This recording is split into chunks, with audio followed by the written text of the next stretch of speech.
এখন আপনাদেরকে একটি ভিডিও দেখাবো যে সমাজ ব্যবস্থা কোথায় চলে গেছে। এই মেয়ে, এই কি নাম তোমার? নাম বলো। হ্যাঁ, হীরামণি। কোন ক্লাসে পড়ো? আচ্ছা, তুমি কাকে ভালোবাসো? হ্যাঁ, কি নাম? এই মিনাজুল কোনটা? এই দেখো নায়ক। এই টাকা, এদিক টাকা টাকা টাকা। তুই কি করিস? ওয়েল্ডিং এর কাজ করিস। আর তুমি পড়ো কোন ক্লাসে? বেনাপোল মাধ্যমিক বিদ্যালয়ে, তাই না? ক্লাস 6-এ। এই তুমি তুমি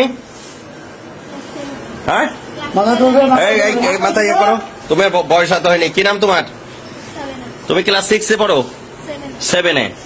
তো তোমার সম্পর্ক এই ছেলের সাথে, ও ক্লাস 7-এ পড়ে। এই দেখেন ব্যাগ বক্সা, বাসা বাড়ি থেকে এই যে স্বর্ণালঙ্কার সবকিছু নিয়ে, টাকা পয়সা নিয়ে, হ্যাঁ তারা হচ্ছে টাকা পয়সা স্বর্ণালঙ্কার সব নিয়ে বাড়িতে বেতনা এক্সপ্রেসে তারা চলে যাচ্ছিল। বেতনা এক্সপ্রেসের আমাদের এই যে জয়নুল ভাই, তার কাছে টিটিরা সবাই সোপর্দ করেছে। পরে আমার বাড়িতে নিয়ে আসছে, প্রয়োজনীয় ব্যবস্থা গ্রহণ করা হবে। ছবিটা একটু তুলে ধরো একবার সবাই। এটা অবশ্যই অভিভাবকরা এই মুহূর্তে আসবে। অভিভাবকদের আসার পরেই আমরা আইনগত ব্যবস্থা যেটা হয়। খুবই দুঃখজনক এই সমাজ ব্যবস্থা কোথায় চলে যাচ্ছে। সন্তান আমারও আছে, আপনারও আছে।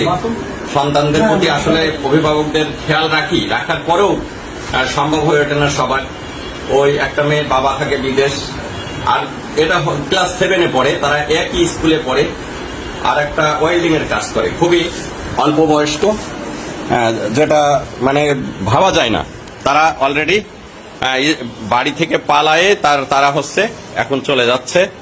কোথায় যাওয়ার উদ্দেশ্য ছিল? কোথায়? এই খুলনা। কোথায় খুলনায় যায়? কি উদ্দেশ্য ছিল বল দিনি? কি পরিকল্পনা করেছিলি বল, কথা বল। কি পরিকল্পনা করছিলি? কি পরিকল্পনা করছিলি? কি করছিস? যাই কি বাসা ভাড়া নিয়ে থাকবে এরকম একটা চিন্তা ভাবনা?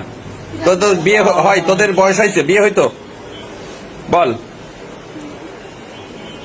অযথা তো পুলিশকে তোরা হয়রানি করতি।